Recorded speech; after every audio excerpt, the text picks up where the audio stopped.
Job. Chapter 1. There was a man in the land of Uz, whose name was Job. He was an upright man of integrity. He feared God and shunned what was bad. 7 sons and 3 daughters were born to him. His livestock amounted to 7,000 sheep, 3,000 camels, 1,000 cattle, and 500 donkeys, along with a very large number of servants, so that he became the greatest of all the people of the East. Each of his sons would hold a banquet at his house on his own set day. They would invite their 3 sisters to eat and drink with them. After a series of banquet days was complete, Job would send for them in order to sanctify them. Then he would get up early in the morning and offer up burnt sacrifices for each of them. For Job said, "Maybe my sons have sinned and have cursed God in their heart." That is what Job would always do. Now the day came when the sons of the true God entered to take their station before Jehovah, and Satan also entered among them. Then Jehovah said to Satan, "Where have you come from?" Satan answered Jehovah, "From roving about on the earth and from walking about in it." And Jehovah said to Satan, "Have you taken note of my servant Job? There is no one like him on the earth. He is an upright man of integrity, fearing God and shunning what is bad." At that, Satan answered Jehovah, "Is it for nothing that Job has feared God? Have you not put up a protective hedge around him and his house and everything he has? You have blessed the work of his hands, and his livestock has spread out in the land. But, for a change, stretch out your hand and strike everything he has, and he will surely curse you to your very face." Then Jehovah said to Satan, "Look, everything that he has is in your hand. Only do not lay your hand on the man himself." So Satan went out from the presence of Jehovah. Now on the day when his sons and daughters were eating and drinking wine in their oldest brother's house, a messenger came to Job and said, "The cattle were plowing, and the donkeys were grazing beside them, when the Sabaeans attacked and took them, and they killed the servants with the sword. I am the only one who escaped to tell you." While he was still speaking, another one came and said, "Fire from God fell from the heavens, and blazed among the sheep and the servants, and consumed them. I am the only one who escaped to tell you." While he was still speaking, another one came and said, "The Chaldeans formed 3 bands and made a raid on the camels and took them, and they killed the servants with the sword. I am the only one who escaped to tell you." While he was still speaking, yet another one came and said, "Your sons and your daughters were eating and drinking wine in their oldest brother's house. Suddenly, a great wind came from the wilderness, and it struck the 4 corners of the house, so that it fell on the young people, and they were killed. I am the only one who escaped to tell you." At that Job got up and ripped apart his garment and cut the hair off his head. Then he fell to the ground and bowed down and said, "Naked I came out of my mother's womb, and naked I will return.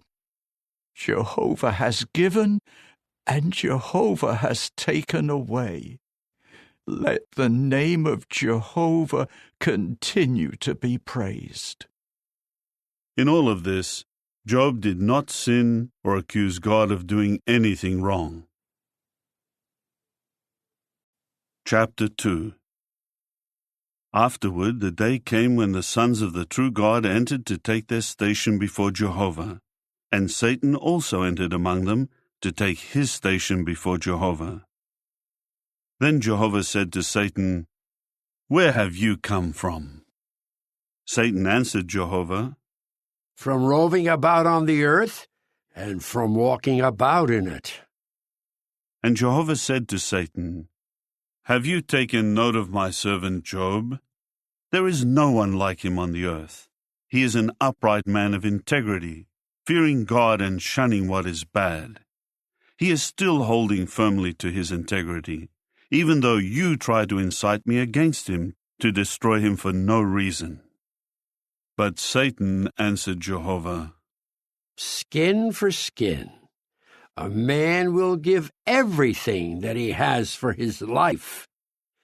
But for a change, stretch out your hand and strike his bone and flesh, and he will surely curse you to your very face."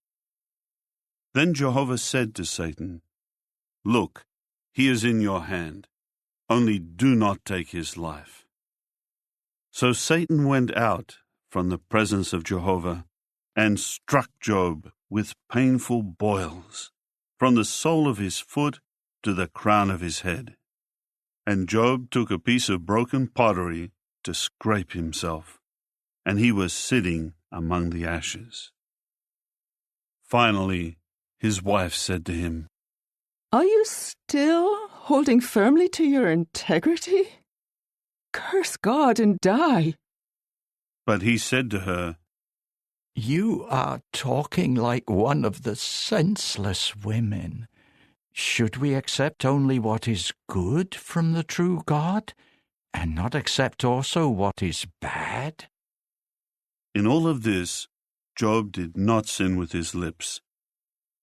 3 companions of Job heard about all the calamities that had come upon him, and each came from his own place: Eliphaz the Temanite, Bildad the Shuhite, and Zophar the Naamathite.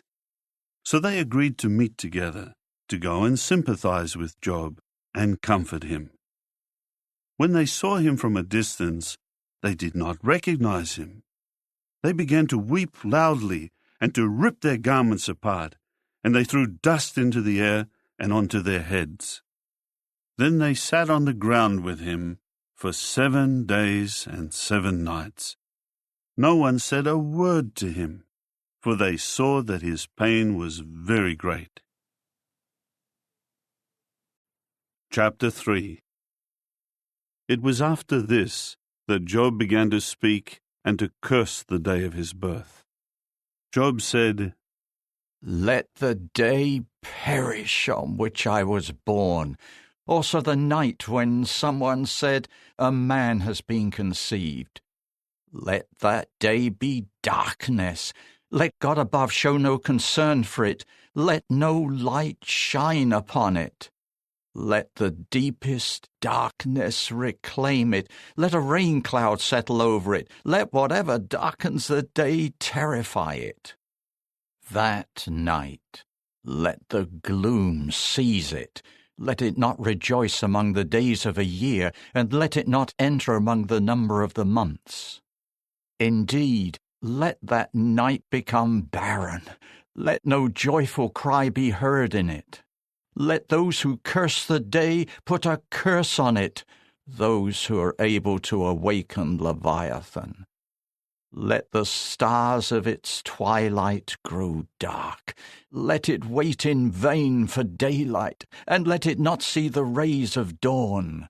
For it did not close the doors of my mother's womb, nor did it hide trouble from my eyes. Why did I not die at birth? Why did I not perish when I came from the womb? Why were there knees to receive me, and breasts to nurse me? For now I would be lying down undisturbed. I would be sleeping and at rest with kings of the earth and their advisers, who built for themselves places that are now in ruins, or with princes who possessed gold, whose houses were filled with silver. Or why was I not like a hidden miscarriage, like children who have never seen the light. There even the wicked have ceased from agitation. There the weary are at rest. There the prisoners are at ease together. They do not hear the voice of the one forcing them to work. Small and great are the same there, and the slave is set free from his master. Why does he give light to one who is suffering and life to those in bitter distress? Why do they long for death, but it does not come?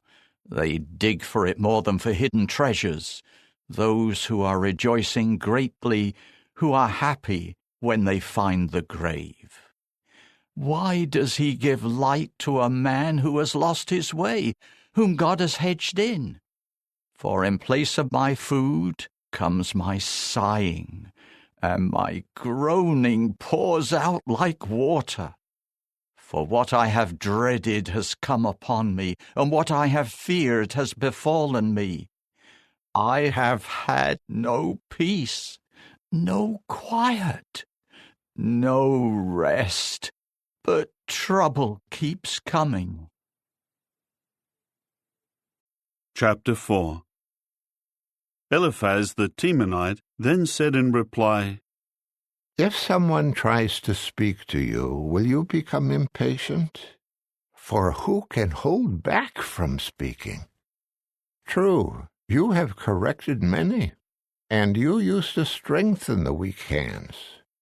Your words would raise up anyone stumbling, and you would strengthen those whose knees were buckling.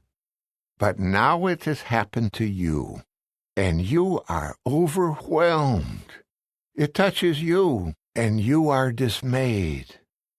Does your reverence for God not give you confidence? Does your way of integrity not give you hope?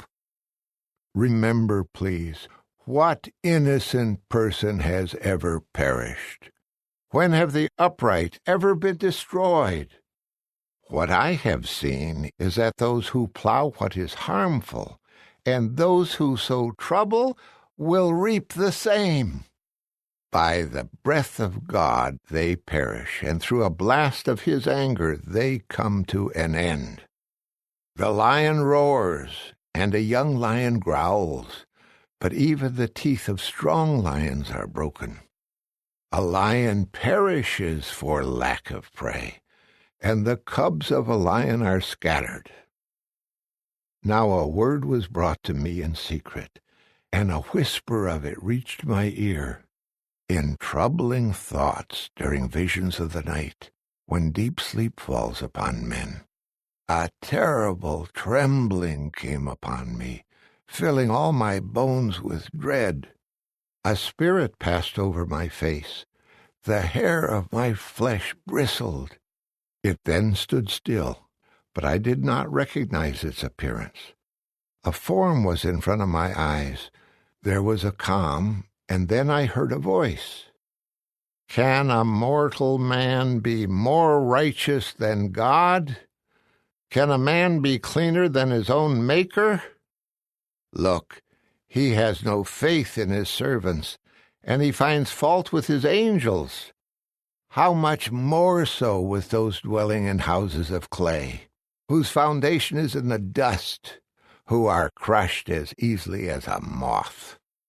They are completely crushed from morning to evening. They perish forever, and no one takes notice. Are they not like a tent whose cord is pulled out? They die without wisdom. Chapter 5. Call, please. Is there anyone answering you? To which of the holy ones will you turn? For resentment will kill the foolish one, and envy will put the simple-minded to death. I have seen the foolish one taking root, but suddenly his dwelling place is cursed. His sons are far from safety, and they are crushed at the city gate with no one to save them. The hungry one eats what he harvests, taking it even from among the thorns, and their possessions are ensnared. For harmful things do not sprout from the dust, and trouble does not spring from the ground. For man is born for trouble, as surely as sparks fly upward. But I would appeal to God, and to God I would submit my case, to the one doing great and unsearchable things, wonderful things without number. He gives rain to the earth and sends waters upon the fields. He raises the lowly up high, and he raises up the dejected one to salvation. He frustrates the schemes of the crafty, so that the work of their hands does not succeed. He catches the wise in their own cunning, so that the plans of the shrewd are thwarted. They meet with darkness during the day, and they grope about at midday as if it were night. He saves from the sword of their mouth, saving the poor from the hand of the strong, so that there is hope for the lowly, but the mouth of unrighteousness is shut. Look, happy is the man whom God reproves. So do not reject the discipline of the Almighty. For he causes pain, but binds up the wound. He breaks apart, but heals with his own hands. He will save you from 6 calamities. Even the 7th will not harm you. During famine he will redeem you from death, and from the power of a sword during war. You will be protected from the lash of the tongue, and you will not fear devastation when it comes. You will laugh at destruction and hunger, and you will not fear the wild beasts of the earth. For the stones of the field will not harm you, and the wild beasts of the field will be at peace with you. You will know that your tent is secure, and nothing will be missing when you inspect your pasture. You will enjoy many children, and your descendants will be as plentiful as the vegetation of the earth. You will still be strong when you go to the grave, like sheaves of grain gathered in their season. Look, we have investigated this, and it is so. Listen and accept it. Chapter 6. Job then said in reply, If only my anguish could be fully weighed and put on scales together with my calamity. For now it is heavier than the sands of the seas. That is why my words have been wild talk. For the arrows of the Almighty have pierced me, and my spirit is drinking their venom. The terrors from God are lined up against me. Will a wild donkey cry out when it has grass? Or will a bull bellow when it has fodder? Is tasteless food eaten without salt? Or is there flavor in the juice of a mallow? I have refused to touch such things. They are like contamination in my food. Oh, that my request would be realized, and that God would grant my desire, that God would be willing to crush me, and that he would reach out his hand and do away with me. For even that would bring me comfort. I would leap for joy despite the unrelenting pain, for I have not denied the sayings of the Holy One. Do I have the strength to keep waiting? And what end awaits me that I should continue to live? Is my strength like that of rock? Or is my flesh made of copper? Is there any way that I can help myself when all my means of support has been driven from me? Anyone who withholds loyal love from his fellow man will forsake the fear of the Almighty. My own brothers have been as treacherous as a winter stream, like the water of winter streams that dry up. They are darkened by ice, and in them the melting snow is hidden. But in due season they become waterless and come to an end. When it becomes hot, they dry up. Their course is diverted. They flow into the desert and vanish. The caravans of Tema look for them. The travellers from Sheba wait for them. They are ashamed because of their misplaced trust. They come there only to be disappointed. For this is how you have become to me. You have seen the terror of my calamity, and you are afraid. Have I said, "Give me something," or requested that you make a gift for me from your wealth? Have I asked to be rescued from the hand of an enemy, or to be saved from oppressors? Instruct me, and I will be silent. Help me to understand my mistake. Honest words are not painful, but what benefit can be found in your reproof? Are you scheming to reprove my words, a desperate man's sayings, which the wind blows away? You would also cast lots over an orphan and sell your own friend. So now turn and look at me, for I would not lie to your very faces. Reconsider, please. Do not misjudge me. Yes, reconsider, for my righteousness is yet intact. Is my tongue speaking unjustly? Does my palate not discern that something is wrong? Chapter 7. Is not the life of mortal man on earth like compulsory labor, and are not his days like those of a hired worker? Like a slave, he longs for the shadow, and like a hired worker, he waits for his wages. Thus I have been assigned months of futility, and nights of misery have been counted out for me. When I lie down, I ask, when will I get up? But as the night drags on, I toss restlessly until the dawning of the day. My flesh is covered with maggots and clods of dirt. My skin is full of scabs and pus. My days go by more quickly than a weaver's shuttle, and they come to an end without hope. Remember that my life is wind, that my eye will never again see happiness. The eye that sees me now will see me no more.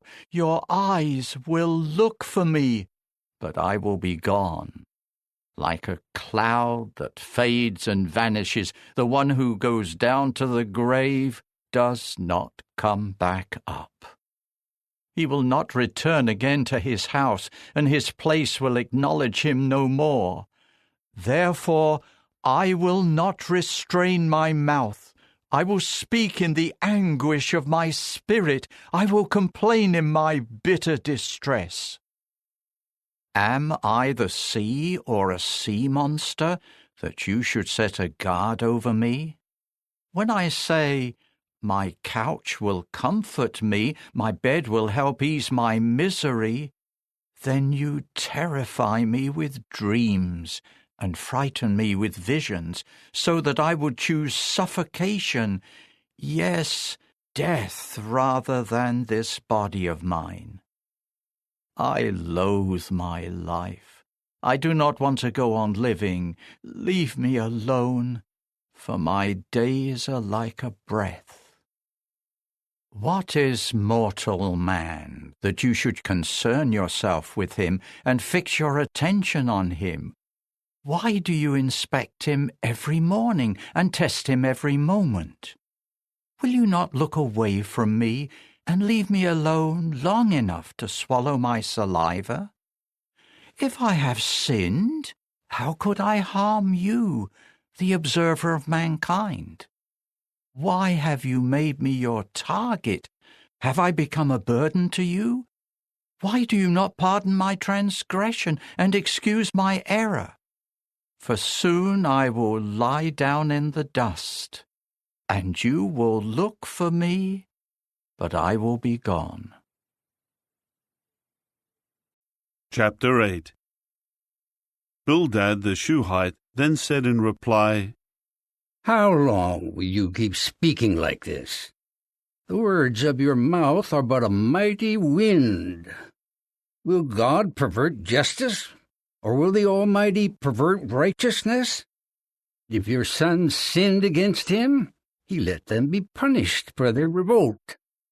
But if you would just look to God and plead with the Almighty for favor, and if you were truly pure and upright, he would pay attention to you and restore you to your rightful place.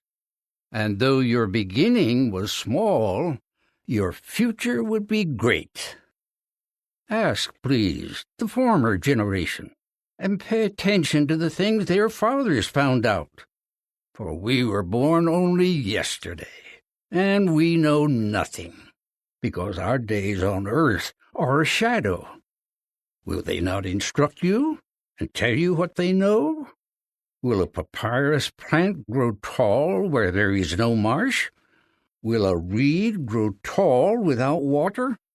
While it is still in the bud, not yet plucked off, it will dry up before any other plant. This is the outcome of all who forget God. For the hope of the godless will perish, whose confidence is in vain, and whose trust is as fragile as a spider's web. He will lean against his house, but it will not keep standing. He will try to hold on to it, but it will not last. He is a moist plant in the sunlight, and his shoots spread out in the garden. In a heap of stones his roots become entwined. He looks for a house among the stones. But when he is uprooted from his place, that place will deny him and say, I have never seen you. Yes, that is how he will disappear. Then others will spring up from the dust. Surely God will not reject those who keep integrity, nor will he support evil men. For he will yet fill your mouth with laughter, and your lips with shouts of joy.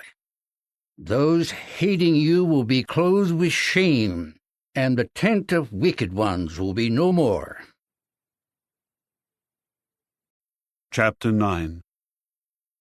Job said in reply, For a fact I know that this is so.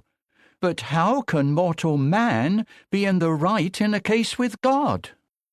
If someone wishes to argue with him, that one could not answer one of his questions in 1,000. He is wise in heart and mighty in power. Who can resist him and come off uninjured? He moves mountains without anyone knowing it. He overturns them in his anger. He shakes the earth out of its place so that its pillars tremble. He commands the sun not to shine and seals off the light of the stars. He spreads out the heavens by himself, and he treads upon the high waves of the sea. He made the Ash, the Kisel, and the Chima constellations, and the constellations of the southern sky. He does great and unsearchable things, wonderful things that cannot be counted. He passes by me, and I cannot see him. He moves past me, but I do not discern him. When he snatches something, who can resist him? Who can say to him, What are you doing? God will not restrain his anger. Even the helpers of Rahab will bow down to him. How much more, when I answer him, must I choose my words carefully to argue with him? Even if I were in the right, I would not answer him. I could only plead for mercy from my judge. If I call out to him, will he answer me? I do not believe that he will listen to my voice, for he crushes me with a storm and multiplies my wounds for no reason. He does not let me catch my breath. He keeps filling me with bitter things. If it is a matter of power, he is the strong one. If it is a matter of justice, he says, "Who can call me to account?" If I were in the right, my own mouth would condemn me. Even if I keep my integrity, he will declare me guilty.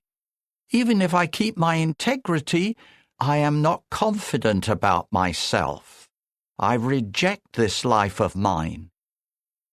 It is all the same. That is why I say he destroys the innocent and the wicked alike. If a flash flood should cause sudden death, he would mock at the despair of the innocent. The earth has been handed over to the wicked. He covers the eyes of its judges. If it is not he, then who is it? Now my days are swifter than a runner. They run away without seeing good. They glide by like reed boats, like eagles that swoop down on their prey. If I say, "I will forget my complaint, I will change my expression and be cheerful," I would still be afraid because of all my pains, and I know you would not find me innocent. I would be found guilty. So why should I struggle in vain? If I wash myself in water from melting snow, and I cleanse my hands in lye, then you would dip me in a pit, so that even my own garments would detest me. For he is not a man like me that I may answer him, that we should go to court together. There is no person to decide between us who could serve as our judge. If he would stop beating me and not let his terror frighten me, then I would speak to him unafraid, for it is not in me to speak out of fear. Chapter 10. I loathe my life. I will give vent to my complaints. I will speak out in my bitter distress. I will say to God, "Do not pronounce me guilty. Tell me why you are contending with me." Does it benefit you to oppress, to despise the work of your hands, while you favor the advice of the wicked? Do you have eyes of flesh, or do you see as mortal man does? Are your days like the days of mortals, or are your years like those of a man, that you should search out my error and keep looking for my sin? You know that I am not guilty, and no one can save me from your hand. Your own hands have shaped me and made me, but now you would completely destroy me. Remember, please, that you made me out of clay, but now you make me return to dust. Did you not pour me out like milk and curdle me like cheese? With skin and flesh you clothed me, and with bones and sinews you wove me together. You have given me life and loyal love. You have guarded my spirit with your care. But you secretly intended to do these things. I know that these things are from you. If I sinned, you would watch me, and you would not acquit me of my error.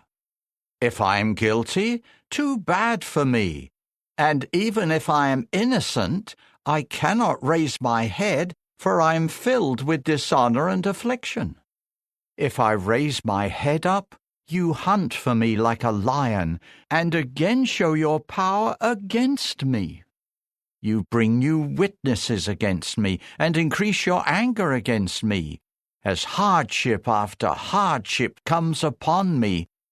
So why did you bring me out from the womb? I should have died before any eye could see me. It would have been as though I never existed. I would have been taken straight from the womb to the grave. Are not my days few? Let him leave me alone. Let him turn his eyes away from me, so that I may find some relief before I go away. And I will not return to the land of deepest darkness, to the land of utter gloom, a land of deep shadow and disorder, where even the light is like the gloom. Chapter 11. Zophar the Naamathite said in reply, Will all these words go unanswered? Or will a lot of talking make someone right? Will your empty talk silence people? Will no one rebuke you for your mocking words? For you say, My teaching is pure, and I am clean in your eyes. But if only God would speak and open his lips to you, then he would reveal to you the secrets of wisdom. For practical wisdom has many sides. Then you would realize that God allows some of your error to be forgotten.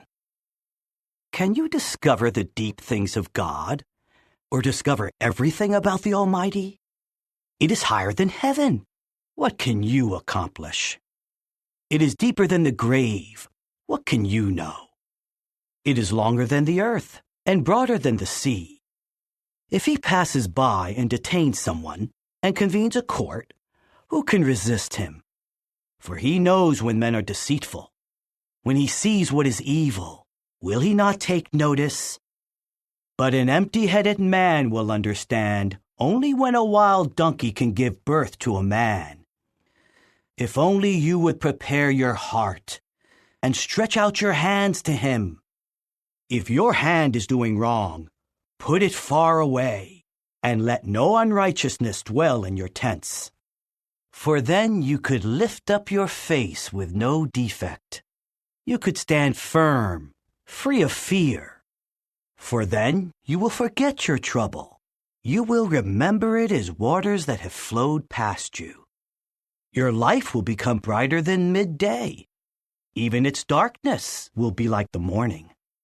You will be confident because there is hope, and you will look around and lie down in security. You will lie down with no one to make you afraid, and many people will seek your favor.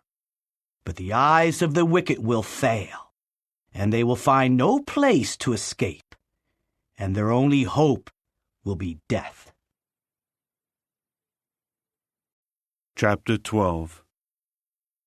Then Job said in reply, Surely you are the people who know, and wisdom will die out with you. But I too have understanding. I am not inferior to you. Who does not know these things? I have become a laughingstock to my companions, one calling to God for an answer. A righteous and blameless man is a laughingstock. The carefree person has contempt for calamity, thinking it is only for those whose feet are unsteady. The tents of robbers are at peace, and those who provoke God are secure, those who have their God in their hands. However, ask, please, the animals, and they will instruct you, also the birds of the heavens, and they will tell you. Or give consideration to the earth, and it will instruct you, and the fish of the sea will declare it to you. Who among all these does not know that the hand of Jehovah has done this? In his hand is the life of every living thing and the spirit of every human. Does not the ear test out words, as the tongue tastes food? Is not wisdom found among the aged, and does not understanding come with a long life? With him there are wisdom and mightiness. He has counsel and understanding. When he tears something down, it cannot be rebuilt. What he has shut, no man can open. When he withholds the waters, everything dries up. When he sends them out, they overwhelm the earth. With him there is strength and practical wisdom. To him belong the one going astray and the one leading astray. He makes counselors go barefoot, and he makes fools of judges. He loosens the bonds imposed by kings, and he binds a belt around their waist. He makes priests walk barefoot, and he overthrows those who are firmly established in power. He deprives trusted advisers of speech and takes away the sensibleness of old men. He pours out contempt upon nobles, and he makes powerful ones weak. He reveals deep things from the darkness, and he brings deep darkness into the light. He makes nations grow great in order to destroy them. He enlarges nations, that he may lead them into exile. He takes away the understanding of the leaders of the people, and makes them wander in trackless wastelands. They grope in darkness, where there is no light. He makes them wander about like drunken men. Chapter 13. Yes, my eye has seen all of this. My ear has heard and understood it.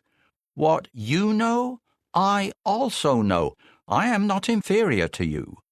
For my part, I would rather speak to the Almighty himself. I desire to argue my case with God. But you are smearing me with lies. All of you are useless physicians.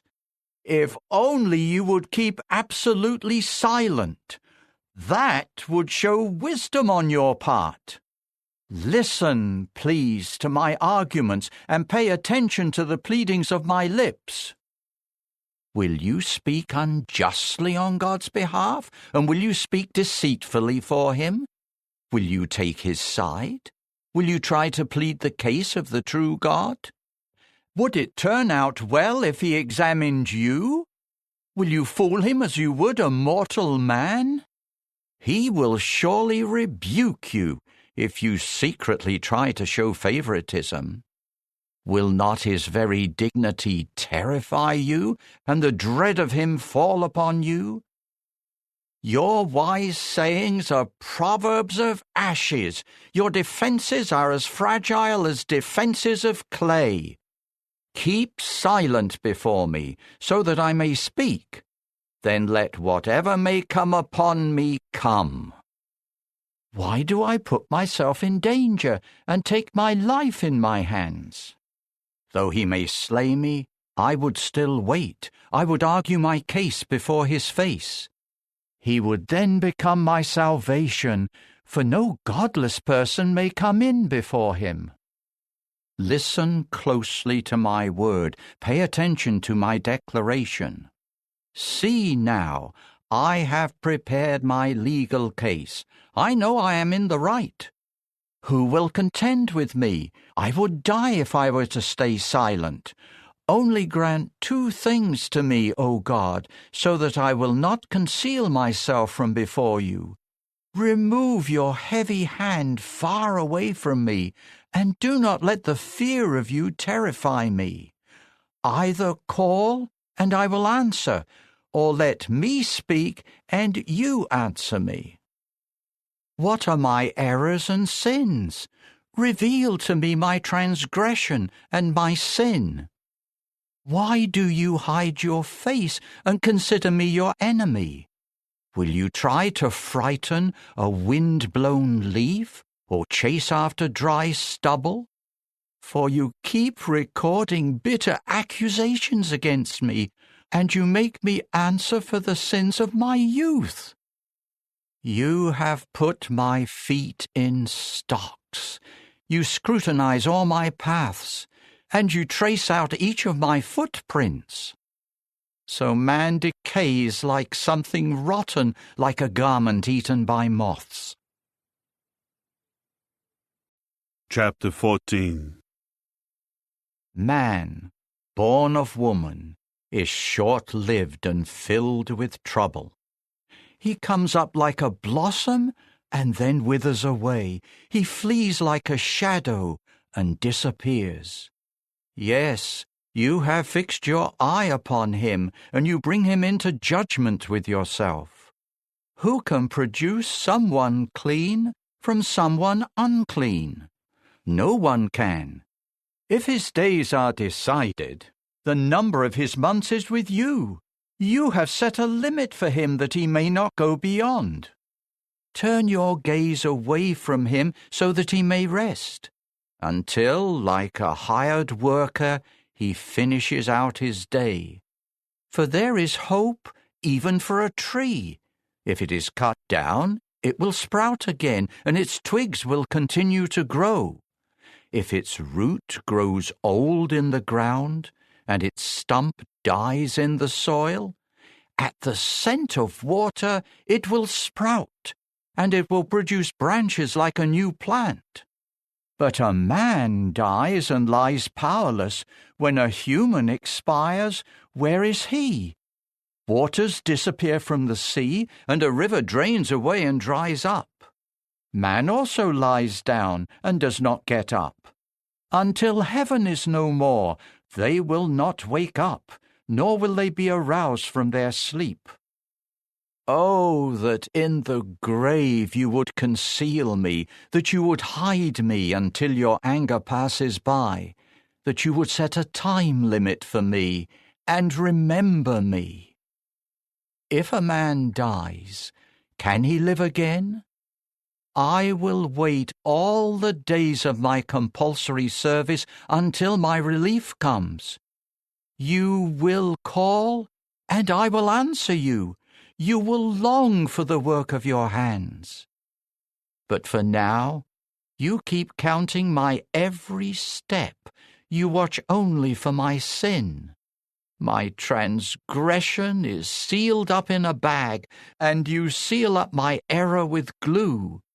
As a mountain falls and crumbles away, and a rock is dislodged from its place, as water wears away stones, and its torrents wash away earth's soil, so you have destroyed the hope of mortal man. You keep overpowering him until he perishes. You change his appearance, and you send him away. His sons are honored, but he does not know it. They become insignificant, but he does not realize it. He feels pain only while he is still in his flesh. He mourns only while he is still alive. Chapter 15. Eliphaz the Temanite said in reply, Will a wise person answer with empty arguments? Or will he fill his belly with the east wind? Reproving with mere words is useless, and talk alone is of no benefit. For you undermine the fear of God, and you diminish any concern for God. For your error dictates what you say, and you choose crafty speech. Your own mouth condemns you, and not I. Your own lips testify against you. Were you the first man ever born, or was your birth before that of the hills? Do you listen to the confidential talk of God, or do you limit wisdom to yourself? What do you know that we do not know? What do you understand that we do not? Both the gray-haired and the aged are among us, men much older than your father. Are God's consolations not enough for you, or words spoken gently to you? Why does your heart carry you away, and why do your eyes flash with anger? For you turn your spirit against God himself, and you allow such words to go out of your own mouth. What is mortal man that he should be pure, or anyone born of a woman that he should be righteous?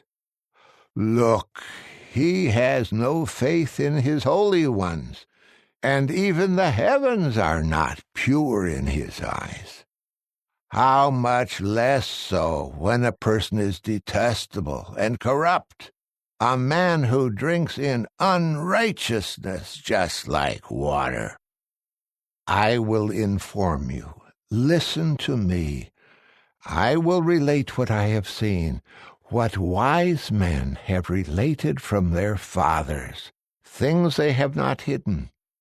To them alone the land was given, and no stranger passed among them. A wicked person suffers torment all his days, throughout all the years reserved for the tyrant. Terrifying sounds are in his ears. In a time of peace, marauders attack him. He does not believe that he will escape from darkness. He is reserved for a sword. He wanders about in search of food. Where is it? He well knows that the day of darkness is at hand. Distress and anguish keep terrifying him. They overpower him like a king ready to launch an attack. For he raises his hand against God himself and tries to defy the Almighty. He stubbornly rushes against him with his thick, strong shield. His face is covered with fat, and his hips bulge with fat. He resides in cities that will be brought to ruin, in houses where no one will dwell, which will become heaps of stones. He will not grow rich, and his wealth will not accumulate, nor will his possessions spread over the land. He will not escape from darkness. A flame will dry up his twig, and he will pass away by a blast of God's mouth. He should not go astray and trust in what is worthless, for what he gets in exchange will be worthless.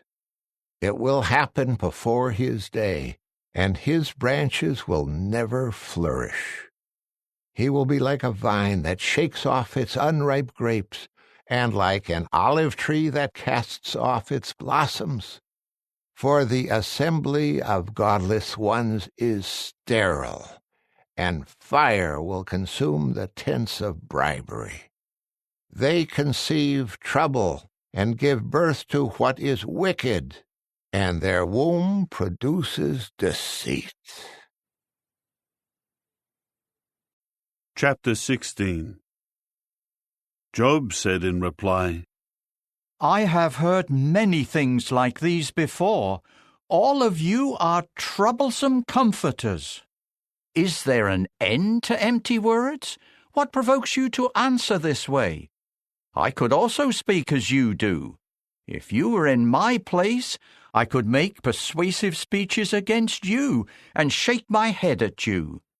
Instead, though, I would strengthen you with the words of my mouth, and the consolation of my lips would bring relief. If I speak, my own pain is not relieved, and if I stop speaking, how much is my pain reduced? But now he has made me weary. He has devastated my whole household. You also seize me, and it has become a witness, so that my own skinniness rises up and testifies to my face. His anger has torn me to pieces, and he harbors animosity against me. He grinds his teeth against me. My adversary pierces me with his eyes.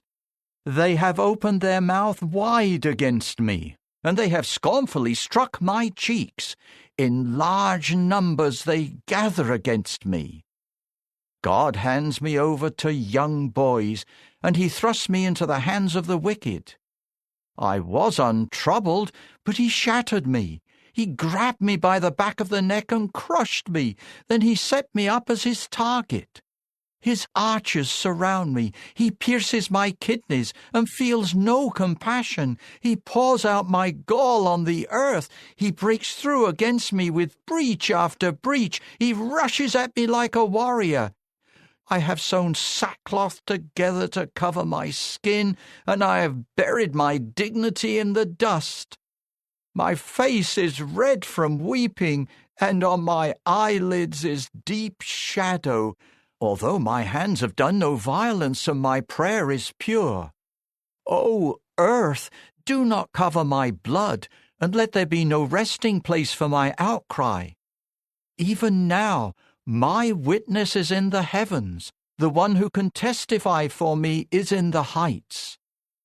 My companions ridicule me as my eye sheds tears to God. Let someone arbitrate between a man and God, as one would between a man and his fellow. For the years to come are few, and I will go away on the path of no return. Chapter 17.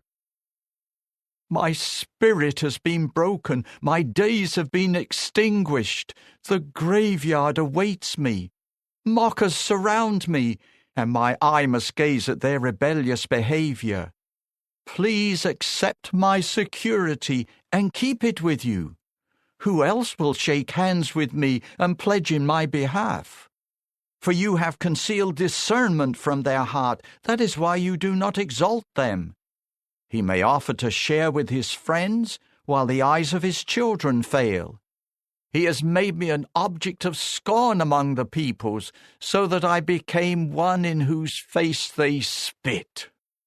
From anguish my eyes grow dim, and all my limbs are but a shadow. Upright people stare in amazement at this, and the innocent one is disturbed over the godless. The righteous one keeps holding fast to his way, and the one with clean hands grows stronger. However, you may all come and resume your arguing, for I have not found anyone wise among you. My days are finished. My plans, the desires of my heart, have been shattered. They keep turning night into day, saying, "Light must be near because it is dark." If I wait, the grave will become my home. I will spread out my bed in darkness. I will call out to the pit, "You are my father," to the maggot, "My mother and my sister." Where, then, is my hope? Who can see hope for me? It will go down to the barred gates of the grave when we all descend together into the dust. Chapter 18. Bildad the Shuhite said in reply, How long before you stop making such speeches? Show some understanding, so that we may then speak. Why should we be viewed as animals and be considered stupid in your eyes? Even if you tear yourself to pieces in your anger, will the earth be abandoned for your sake? Or will the rock move away from its place? Yes, the light of the wicked will be extinguished, and the flame of his fire will not shine. The light in his tent will certainly grow dark, and the lamp over him will be extinguished. His vigorous stride is shortened, and his own counsel will make him fall. For his feet will lead him into a net, and he will wander onto its mesh. A trap will seize him by the heel, a snare will catch him. A rope is hidden for him on the ground, and a trap lies in his path. Terrors frighten him on all sides, and chase him at his feet.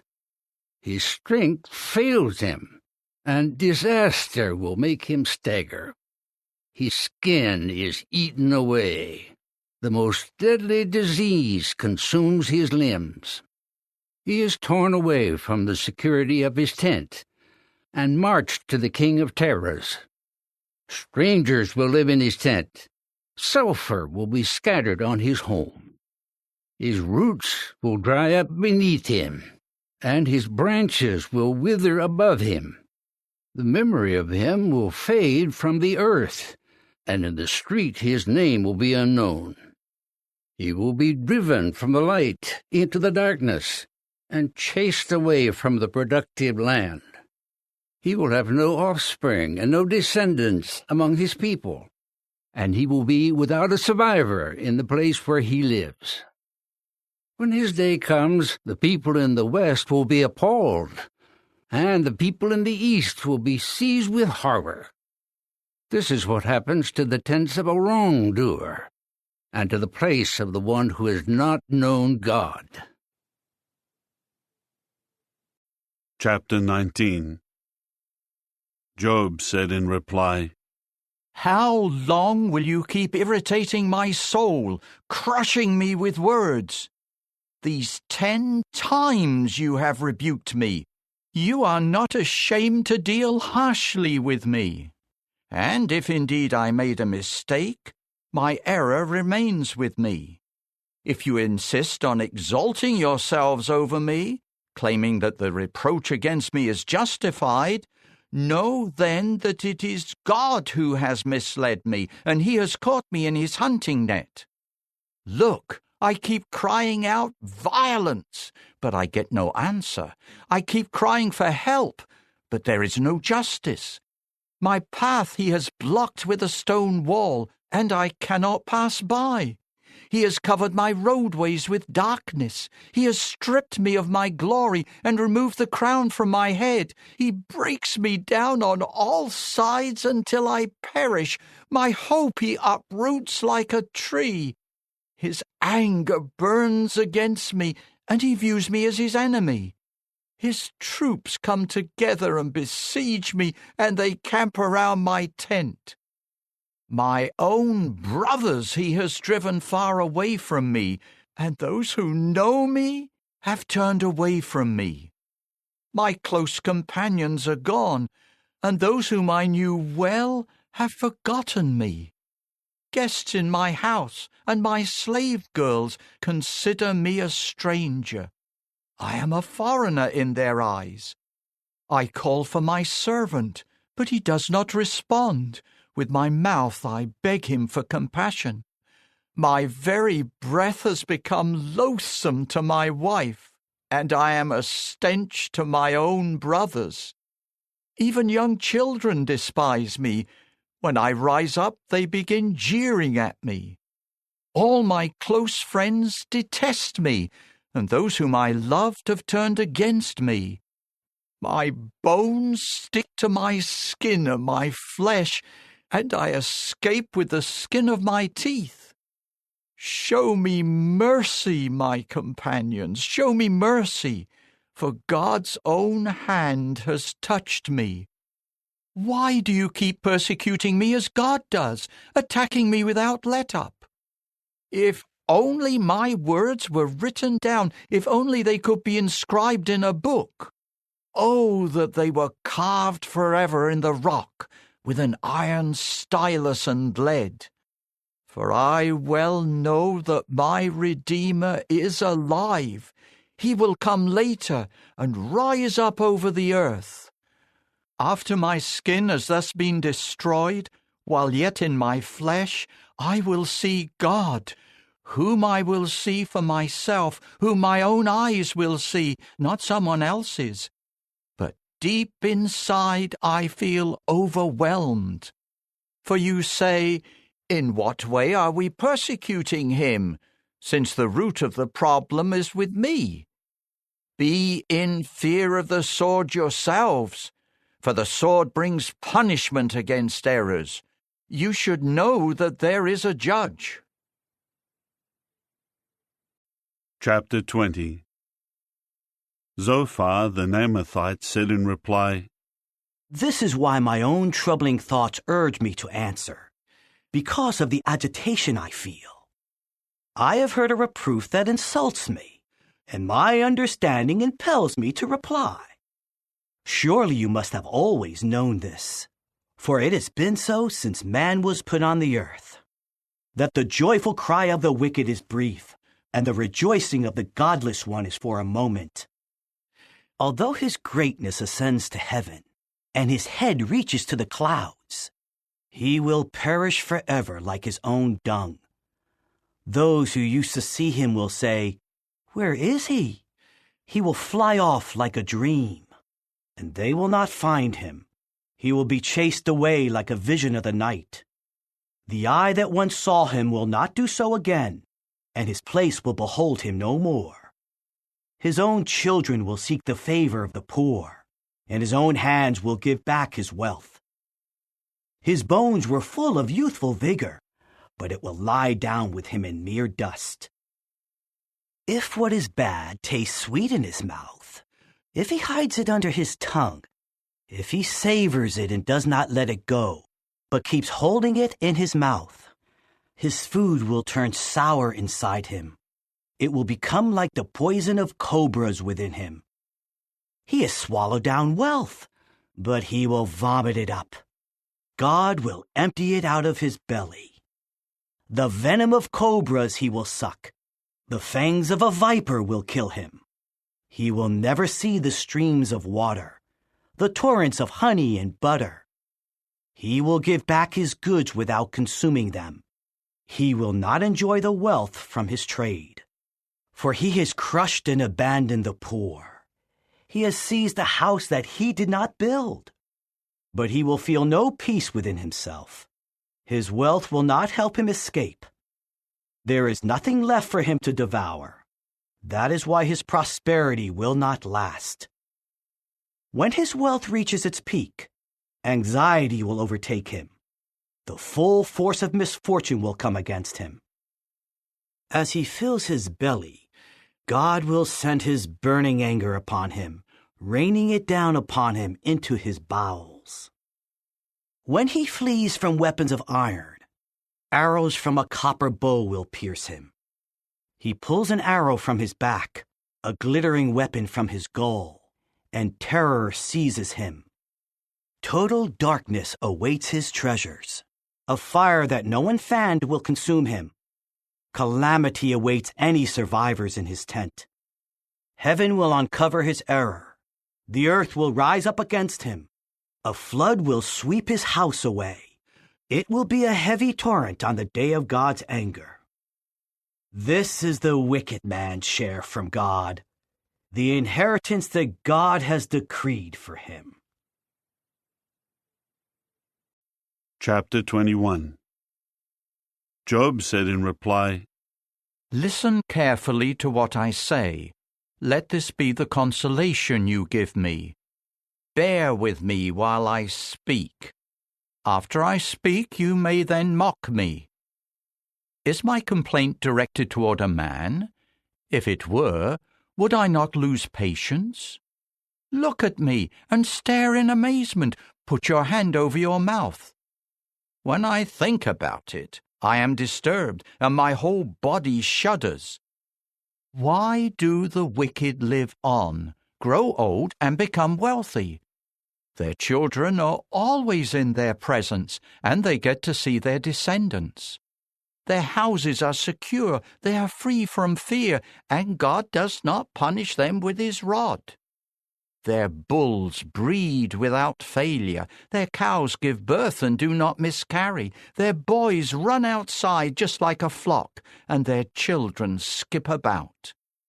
They sing accompanied by tambourine and harp, and rejoice at the sound of the flute. They spend their days in contentment, and go down peacefully to the grave.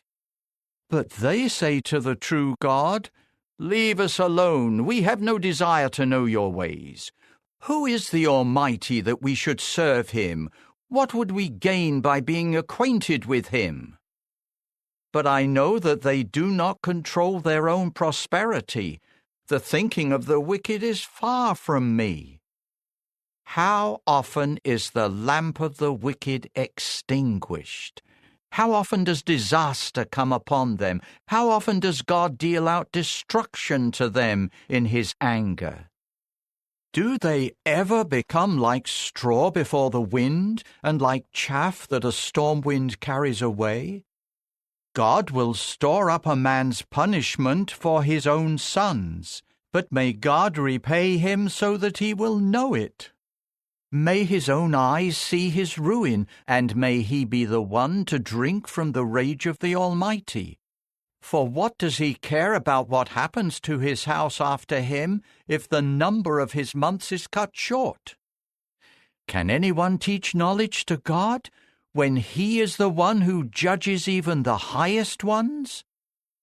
One man dies in his full vigor when he is completely carefree and at ease, when his thighs are padded with fat and his bones are strong. But another man dies deeply distressed, never having tasted good things. Together they will lie down in the dust, and maggots will cover both of them.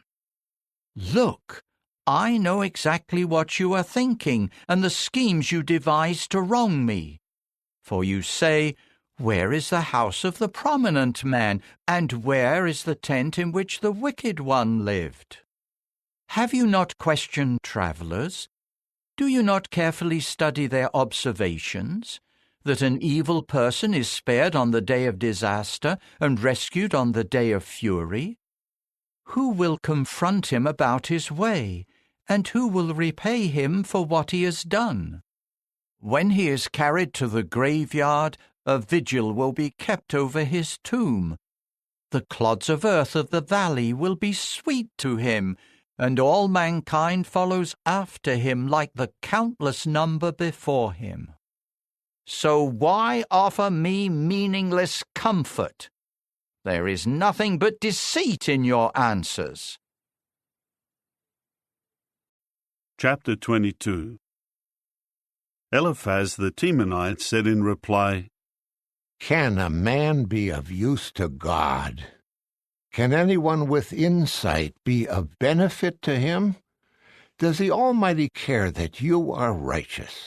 Or does he gain anything because you follow the course of integrity? Will he punish you and enter into judgment with you for your reverence? Is it not because your own wickedness is so great and there is no end to your errors? For you seize a pledge from your brothers for no reason, and you strip people of their garments, leaving them naked. You do not give the tired one a drink of water, and you hold back food from the hungry. The land belongs to the powerful man, and the favored one dwells in it. But you sent away widows empty-handed, and you crushed the arms of fatherless children. That is why you are surrounded by traps, and sudden terrors frighten you. That is why it is so dark that you cannot see, and a flood of water covers you. Is not God in the heights of heaven? And see how high all the stars are. But you have said, what does God really know? Can he judge through thick gloom? Clouds screen him off so that he does not see, as he walks about on the vault of heaven. Will you follow the ancient path that wicked men have walked, men who have been snatched away before their time, whose foundation was washed away by a flood? They were saying to the true God, leave us alone, and what can the Almighty do to us? Yet he is the one who filled their houses with good things. Such wicked thinking is far from my own. The righteous will see this and rejoice, and the innocent will mock them and say, our opponents have been destroyed, and a fire will consume what is left of them. Get to know him, and you will be at peace. Then good things will come your way. Accept the law from his mouth, and keep his sayings in your heart. If you return to the Almighty, you will be restored. If you remove unrighteousness from your tent, if you would throw your gold into the dust, and the gold of Ophir into the rocky ravines, then the Almighty will become your gold, and he will be your choicest silver. For then your delight will be in the Almighty, and you will lift up your face to God. You will entreat him, and he will hear you, and your vows you will pay. Whatever you decide to do will succeed, and light will shine upon your path. For you will be humiliated when you speak arrogantly, but he will save the humble. He will rescue those who are innocent. So if your hands are clean, you will certainly be rescued.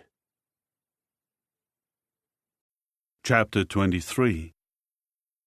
Job said in reply, Even today I will complain stubbornly. My strength is exhausted because of my sighing.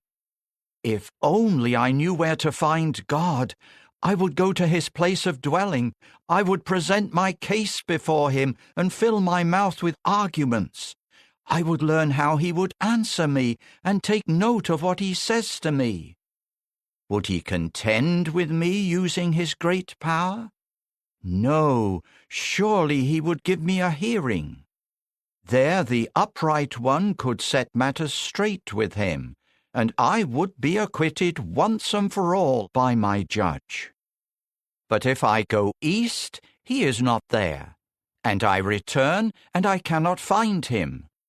When he is working on the left, I cannot look upon him. Then he turns to the right, but I still do not see him. But he knows the path I have taken. After he has tested me, I will come out as pure gold.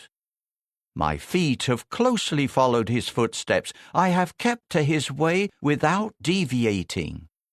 I have not departed from the commandment of his lips. I have treasured up his sayings even more than what was required of me. When he is determined, who can resist him? When he wants to do something, he does it. For he will carry out completely what has been determined for me, and he has many such things in store. That is why I am anxious because of him. When I think about him, my fear grows. God has made me faint-hearted, and the Almighty has made me afraid. But I have not yet been silenced by the darkness, nor by the gloom that has covered my face. Chapter 24. Why does the Almighty not set a time? Why do those who know him not see his day? People move boundary markers. They carry off flocks for their own pasture. They drive away the donkey of fatherless children and seize the widow's bull as security for a loan. They force the poor off the road. The helpless of the earth must hide from them. The poor forage for food like wild donkeys in the wilderness. They seek food in the desert for their children. They must harvest in another's field and glean from the vineyard of the wicked. They spend the night naked, without clothing. They have no covering for the cold.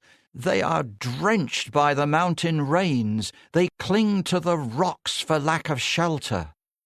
The fatherless child is snatched away from the breast, and the garments of the poor are taken as security for a loan, forcing them to go about naked, without clothing, and hungry as they carry the sheaves of grain.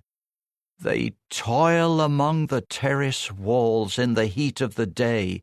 They tread the wine presses, yet they go thirsty. The dying keep groaning in the city. The fatally wounded cry for help, but God does not regard this as improper. There are those who rebel against light. They do not recognize its ways, and they do not follow its paths.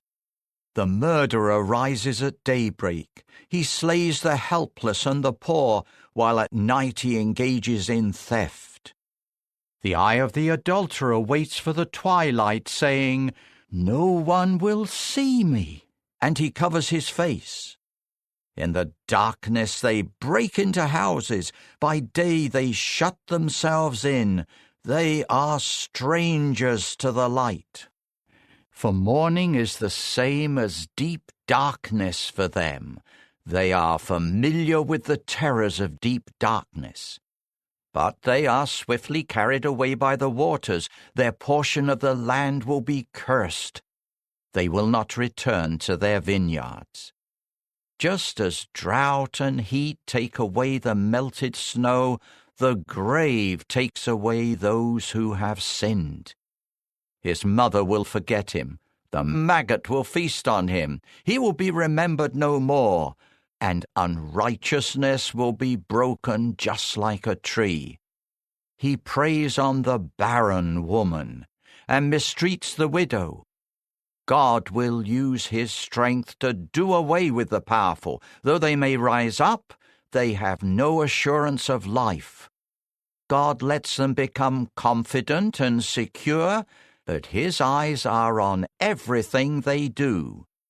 They are exalted for a little while, then they are no more. They are brought low and gathered like everyone else.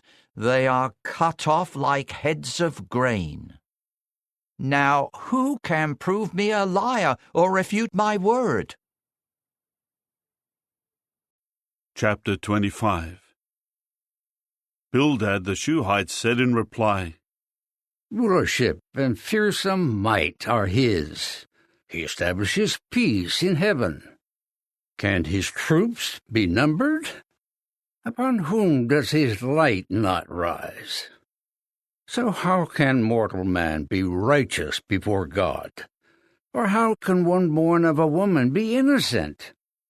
Even the moon is not bright, and the stars are not pure in his eyes.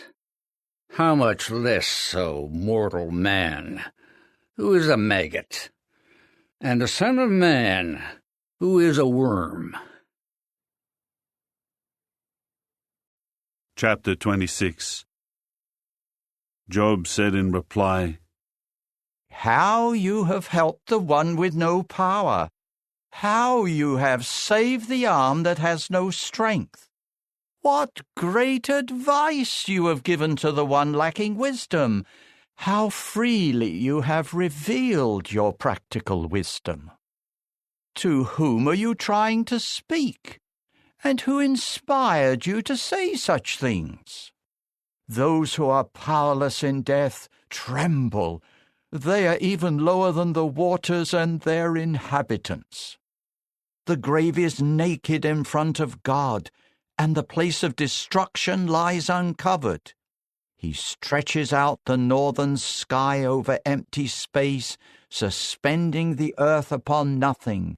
He wraps up the waters in his clouds so that the clouds do not burst under their weight. He shuts off the view of his throne, spreading out his cloud over it. He marks out the horizon on the surface of the waters. He makes a boundary between light and darkness. The very pillars of heaven shake. They are stunned by his rebuke. He stirs up the sea with his power, and by his understanding he breaks the sea monster to pieces. With his breath he makes the skies clear. His hand pierces the elusive serpent. Look, these are just the fringes of his ways. Only a faint whisper has been heard of him. So who can understand his mighty thunder? Chapter 27. Job continued his discourse, saying, As surely as God lives, who has deprived me of justice, as the Almighty lives, who has made me bitter, as long as my breath is within me and spirit from God is in my nostrils, my lips will not speak unrighteousness, nor will my tongue mutter deceit. It is unthinkable for me to declare you men righteous. Until I die, I will not renounce my integrity. I will maintain my righteousness and never let it go. My heart will not condemn me as long as I live. May my enemy become like the wicked, those assaulting me like the unrighteous. For what hope does the godless man have when he is destroyed, when God takes away his life? Will God hear his outcry when distress comes upon him? Or will he find delight in the Almighty? Will he call on God at all times? I will teach you about the power of God. I will not hide anything about the Almighty. Look, if you have all seen visions, why are your speeches completely empty? This is the wicked man's share from God, the inheritance that tyrants receive from the Almighty. If his sons become many, they will fall by the sword, and his descendants will not have enough food. Those who survive him will be buried by the plague, and their widows will not weep for them. Even if he piles up silver like the dust and stores up fine clothing like the clay, though he may gather it, the righteous man will wear it, and the innocent will divide up his silver. The house he builds is as fragile as a moth's cocoon, like a shelter made by a watchman. He will go to bed rich, but will gather nothing. When he opens his eyes, nothing will be there. Terror overtakes him like a flood. A storm snatches him away by night. An east wind will carry him off, and he will be gone. It sweeps him away from his place. It will hurl itself at him without pity as he desperately tries to flee from its force. It claps its hands at him and whistles at him from its place. Chapter 28. There is a place to mine silver, and a place for gold that they refine. Iron is taken from the ground, and copper is smelted from rocks. Man conquers the darkness. He probes to the limit in the gloom and darkness, searching for ore. He sinks a shaft far from where people reside, in forgotten places, far from where people walk. Some men descend and swing suspended. Food grows on top of the earth, but below there is an upheaval as if by fire. There in the stones is sapphire, and the dust contains gold. No bird of prey knows the path to it. The eye of a black kite has not seen it. No majestic beasts have trodden on it. The young lion has not prowled there. Man strikes the flinty rock with his hand. He overturns the mountains at their foundation. He cuts water channels in the rock. His eyes spot every precious thing. He dams up the sources of rivers and brings what was hidden to the light. But wisdom, where can it be found, and where is the source of understanding? No man recognizes its value, and it cannot be found in the land of the living. The deep waters say, "It is not in me," and the sea says, "It is not with me." It cannot be bought with pure gold, nor can silver be weighed out in exchange for it. It cannot be bought with gold of Ophir, nor with rare onyx and sapphire. Gold and glass cannot be compared to it, nor can a vessel of fine gold be exchanged for it. Coral and crystal are not worthy of mention, for a bagful of wisdom is worth more than one full of pearls. The topaz of Cush cannot be compared to it. It cannot be purchased even with pure gold. But from where does wisdom come, and where is the source of understanding? It has been hidden from the eyes of every living thing, and concealed from the birds of the heavens. Destruction and death say, "Our ears have heard only a report of it." God understands the way to find it. He alone knows where it resides. For he looks to the ends of the earth, and he sees everything under the heavens. when he set the force of the wind and measured out the waters, when he made a regulation for the rain and a path for the thunderous storm cloud. Then he saw wisdom and explained it. He established and tested it. And he said to man, Look, the fear of Jehovah, that is wisdom, and to turn away from bad is understanding. Chapter 29. Job continued his discourse, saying, If only I were in the months gone by, in the days when God was watching over me, when he caused his lamp to shine upon my head, when I walked through darkness by his light, when I was in my prime, when God's friendship was felt in my tent, when the Almighty was still with me, when my children were all around me, when my steps were awash in butter and the rocks poured out streams of oil for me, when I used to go out to the city gate and take my seat in the public square, the young men would see me and step aside, and even the old men would rise and remain standing. Princes refrained from speaking. They would put their hand over their mouth. The voices of the prominent men were silenced. Their tongue was stuck to the roof of their mouth.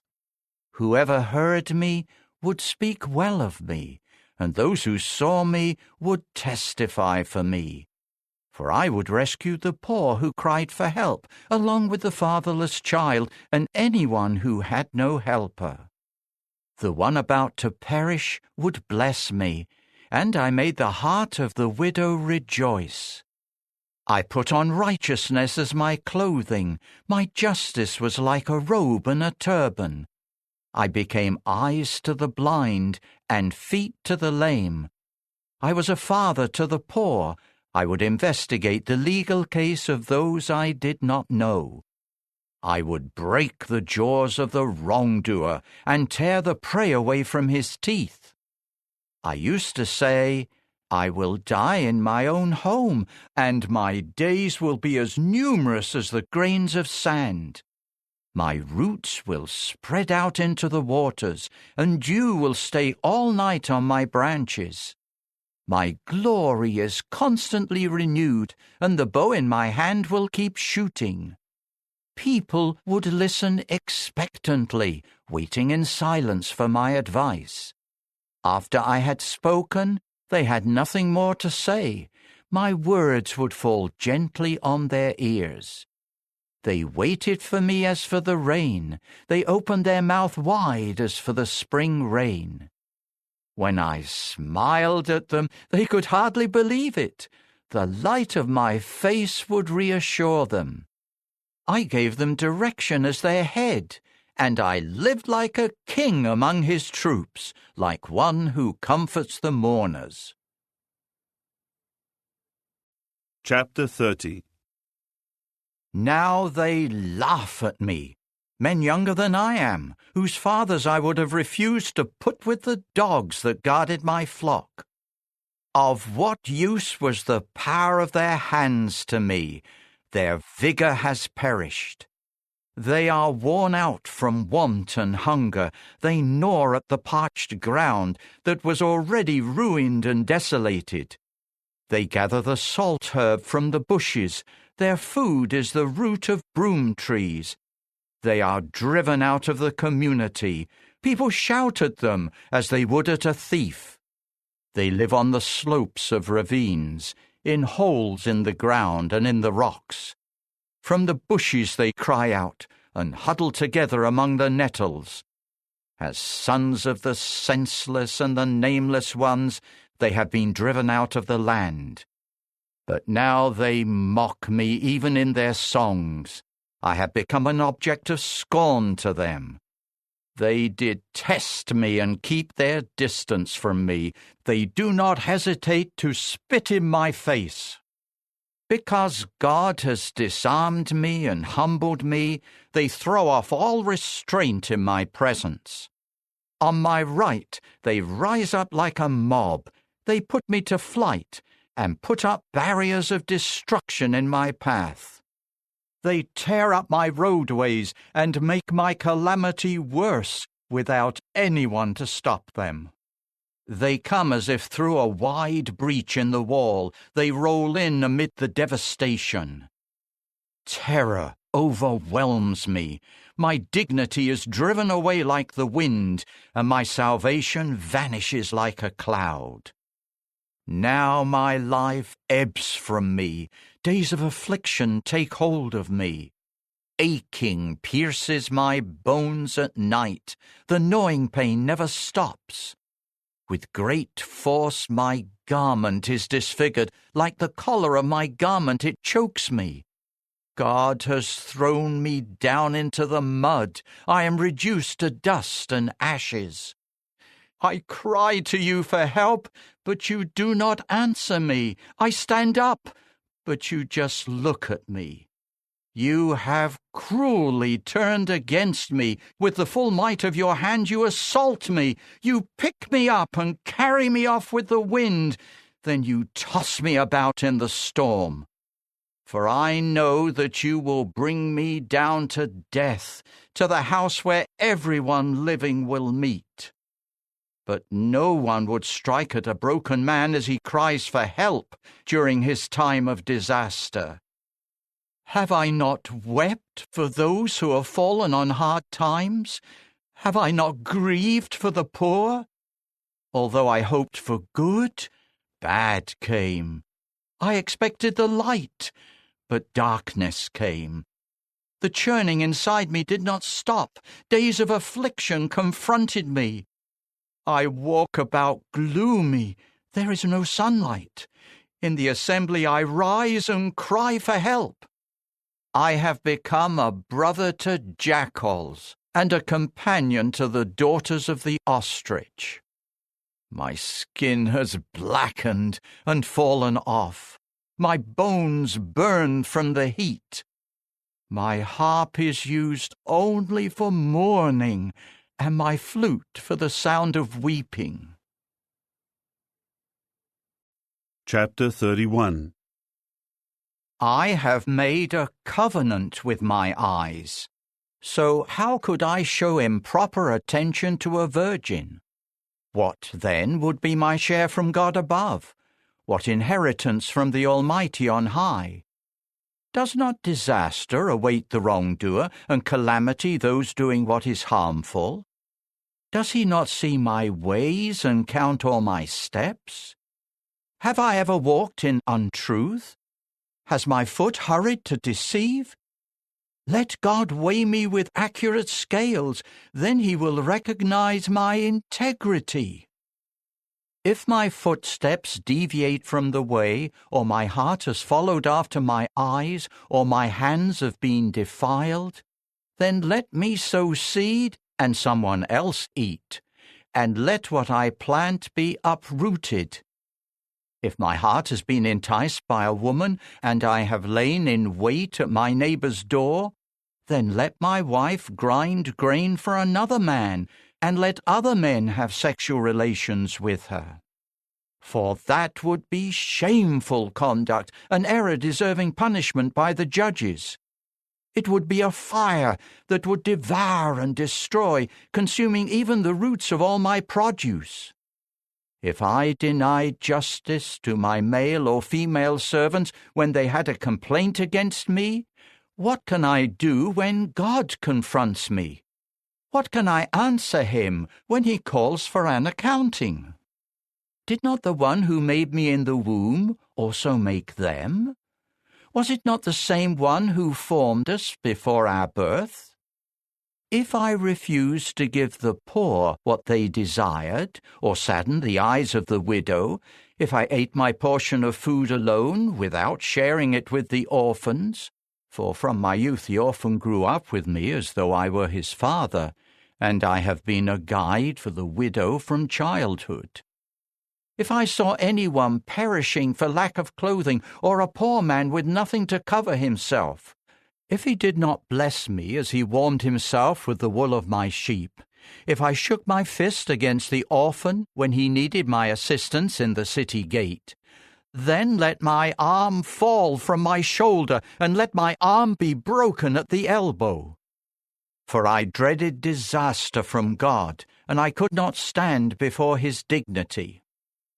If I put my confidence in gold, or said to fine gold, "You are my security," if I found my joy in my great wealth because of the many possessions I acquired, if I saw the sun shining or the moon moving in its splendor, and my heart was secretly enticed, and my mouth kissed my hand in worship of them, then that would be an error, deserving punishment by the judges, for I would have denied the true God above. Have I ever rejoiced over the destruction of my enemy, or gloated because evil befell him? I never allowed my mouth to sin by asking for his life in an oath. Have the men of my tent not said, "Who can find anyone who has not been satisfied with his food?" No stranger had to spend the night outside. I opened my doors to the traveler. Have I ever tried to cover over my transgressions, like other men, by hiding my error in the pocket of my garment? Have I been in fear of the reaction of the multitude? Or have I been terrified by the contempt of other families, making me silent and afraid to go outside? If only someone would listen to me, I would sign my name to what I have said. Let the Almighty answer me. If only my accuser had written out the charges in a document. I would carry it on my shoulder, and I would bind it around my head like a crown. I would give him an accounting for every step I took. I would approach him confidently like a prince. If my own ground would cry out against me, and its furrows would weep together, if I have eaten its fruitage without payment, or if I have caused its owners to despair, then let thorns sprout for me instead of wheat, and foul-smelling weeds instead of barley. The words of Job end here. Chapter 32. So these three men stopped trying to answer Job, because he was convinced of his own righteousness. But Elihu, the son of Berachel the Buzite, of the family of Ram, had become very angry. His anger blazed against Job for trying to prove himself right rather than God. He was also very angry with Job's three companions, because they could not find an answer, but had declared God wicked. Elihu had been waiting to respond to Job, because they were older than he was. When Elihu saw that the three men had nothing to say in answer, his anger flared up. So Elihu the son of Berachel the Buzite began to speak, saying, I am young, and you men are aged, so I respectfully held back, and I dared not tell you what I know. I thought, let age speak, and let a multitude of years declare wisdom. But it is the Spirit in people, the breath of the Almighty, that gives them understanding. Age alone does not make one wise, nor is it only old men who understand what is right. So I say, listen to me, and I will also tell you what I know. Look, I have waited for your words. I kept listening to your reasoning as you searched for things to say. I paid close attention to you, but none of you could prove Job wrong or answer his arguments. So do not say, we have found wisdom. It is God who refutes him, not a man. He did not direct his words against me, so I will not reply to him with your arguments. They are dismayed. They have no more answers. They have nothing left to say.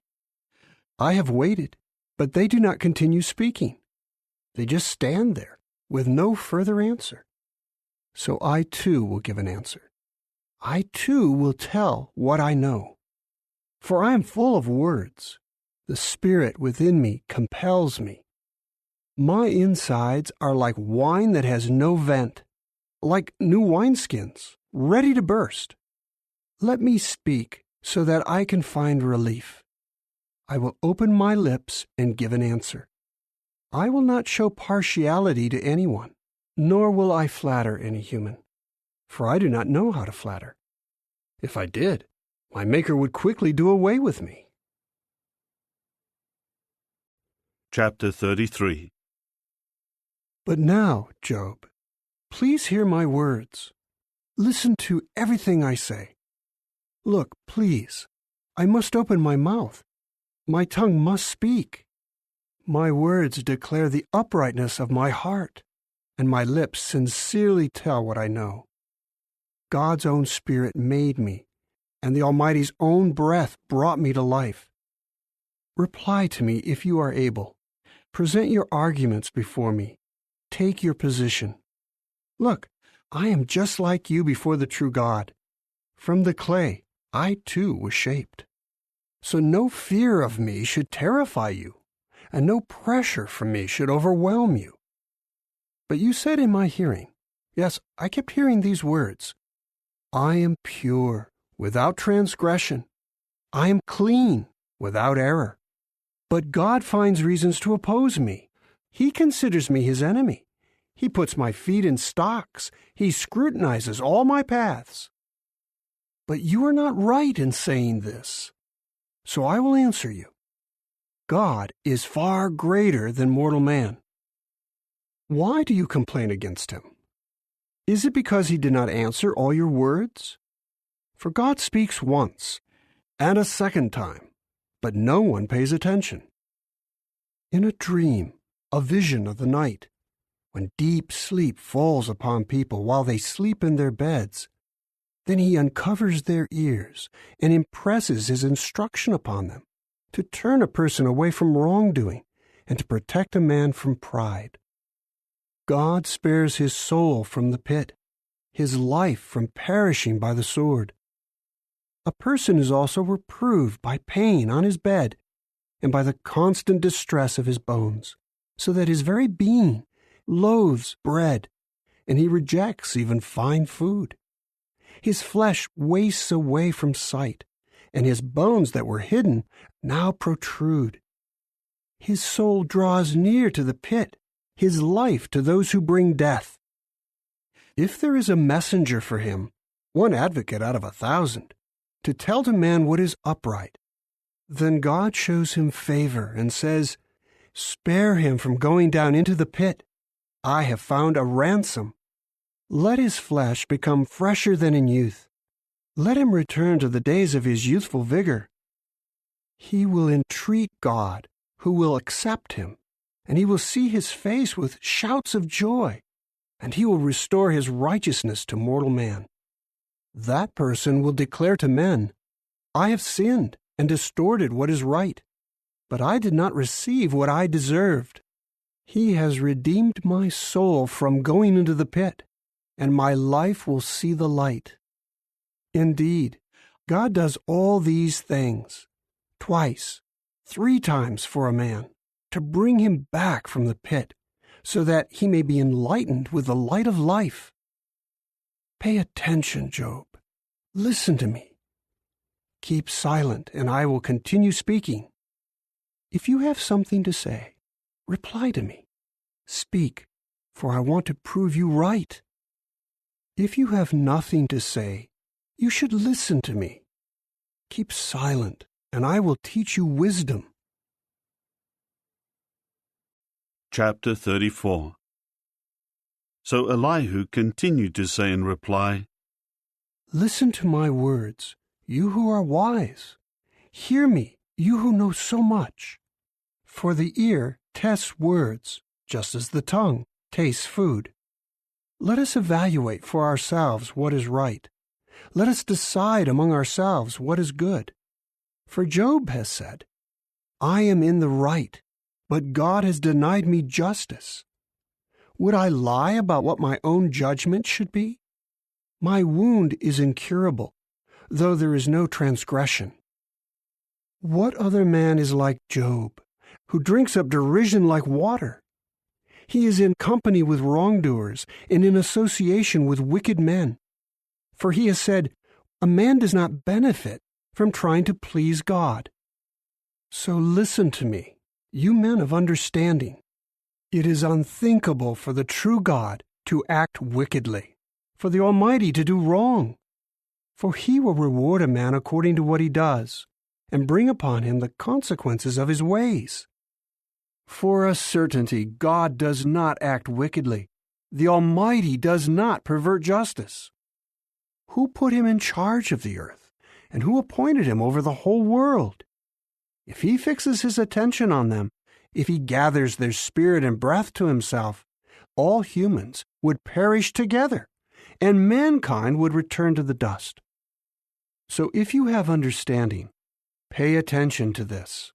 Listen carefully to what I say. Should someone who hates justice be in control? Or would you condemn a powerful one who is righteous? Would you say to a king, you are good for nothing? Or to nobles, you are wicked? There is one who does not show partiality to princes, and who does not favor the rich over the poor, for they are all the work of his hands. They may die suddenly, in the middle of the night. They shake violently and pass away. Even the powerful are removed, but not by human hands. For God's eyes are upon the ways of a man, and he sees all his steps. There is no darkness or deep shadow where wrongdoers can conceal themselves. For God has not set an appointed time for any man to appear before him in judgment. He breaks the powerful without needing to investigate, and sets up others in their place. For he knows what they are doing. He overthrows them during the night, and they are crushed. He strikes them for their wickedness in a place where all can see, because they have turned away from following him and have no regard for any of his ways. They cause the poor to cry out to him so that he hears the outcry of the helpless. When God remains silent, who can condemn him? When he hides his face, who can see him? Whether toward a nation or a man, the result is the same, so that a godless person may not rule or lay snares for the people. For will anyone say to God, I have been punished, although I have committed no offense? Teach me what I have failed to see. If I have done anything wrong, I will not do it again. Should he reward you on your terms when you reject his judgment? You must decide, not I. So tell me what you know so well. Men of understanding will say to me, any wise man who hears me, Job speaks without knowledge, and his words lack insight. Let Job be tested to the limit, because his replies are like those of wicked men. He adds rebellion to his sin. He scornfully claps his hands before us and multiplies his words against the true God. Chapter 35. Elihu continued his response. Are you so convinced that you are right that you would say, I am more righteous than God? For you say, what does it matter to you? Am I better off than if I had sinned? I will reply to you and to your companions with you. Look up to heaven and see.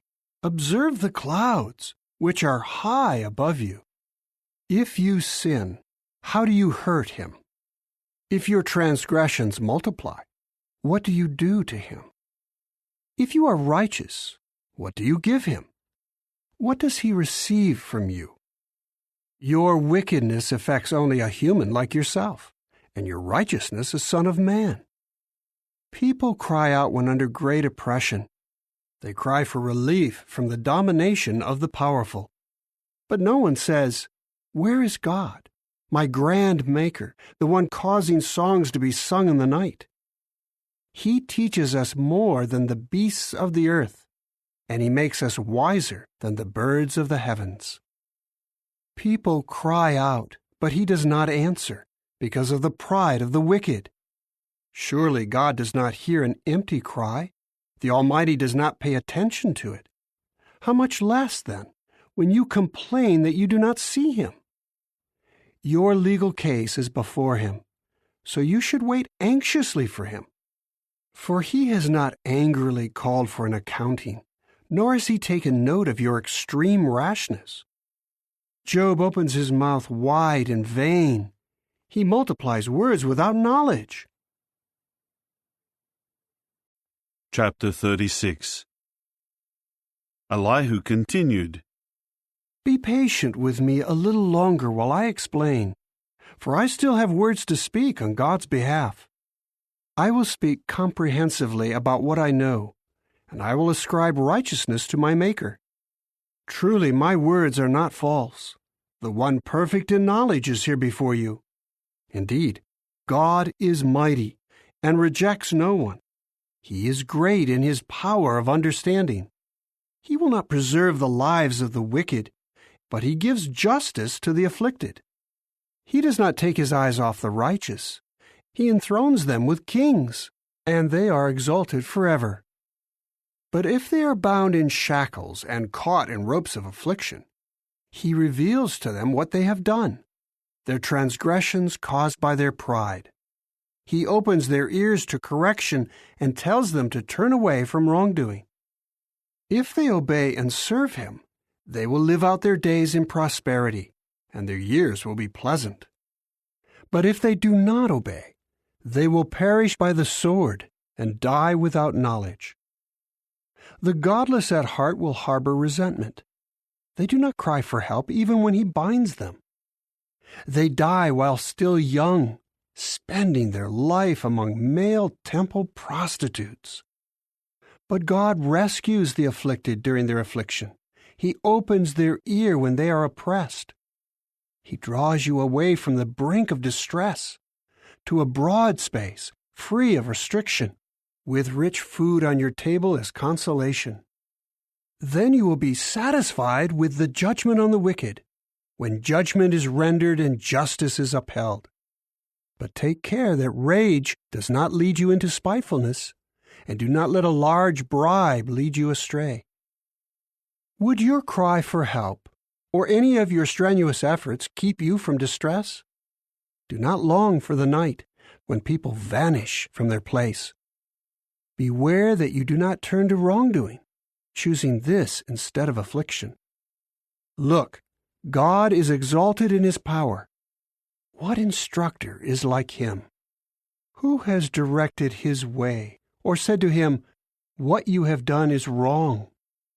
Remember to magnify His activity, of which men have sung. All mankind has seen it. Mortal man looks on from a distance. Yes, God is greater than we can know. The number of His years is beyond comprehension. He draws up the drops of water. They condense into rain from His mist. Then the clouds pour it down. They shower down upon mankind. Can anyone understand the layers of clouds? The thundering from His tent? See how He spreads His lightning over it and covers the depths of the sea. By these He sustains the peoples. He gives them food in abundance. With His hands He covers the lightning, and He directs it against its target. His thunder tells about Him. Even the livestock tell who is coming. Chapter 37.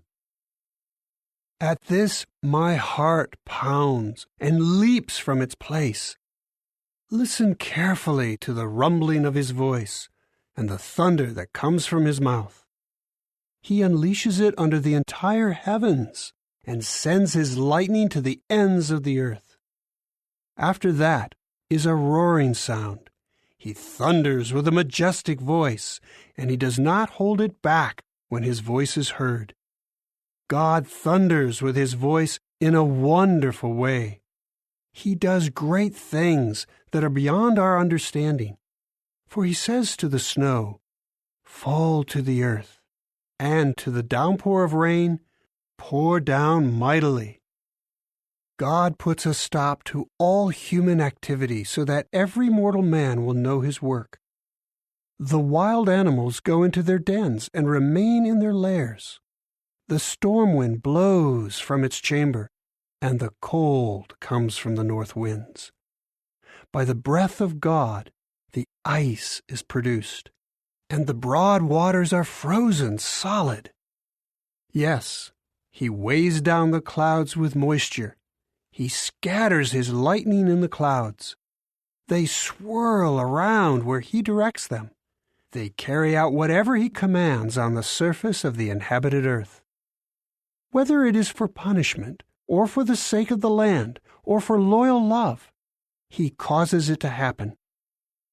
Listen to this, Job. Stop and consider carefully the wonderful works of God.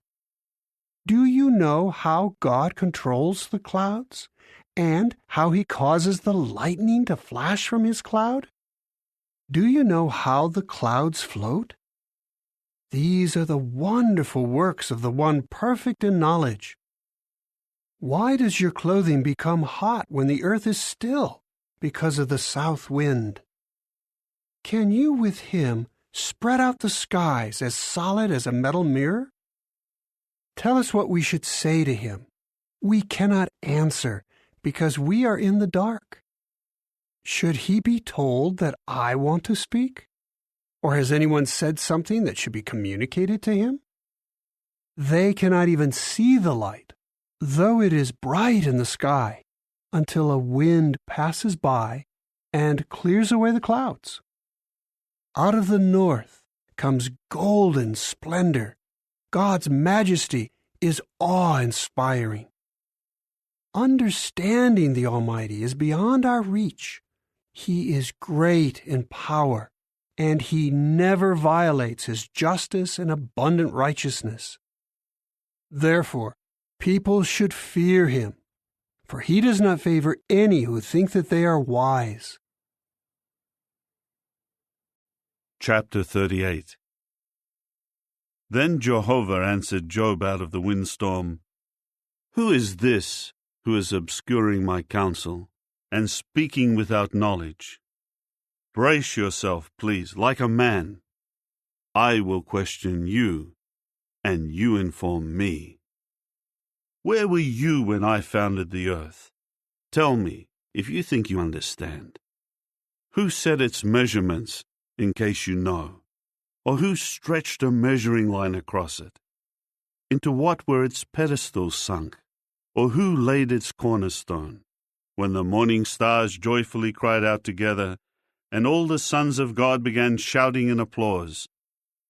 And who barricaded the sea behind doors, when it burst out from the womb, when I clothed it with clouds and wrapped it in thick gloom, when I established my limit for it, and put its bars and doors in place? And I said, You may come this far and no farther. Here is where your proud waves will stop. Have you ever commanded the morning, or made the dawn know its place, to take hold of the ends of the earth, and to shake the wicked out of it? It is transformed like clay under a seal, and its features stand out like those of a garment.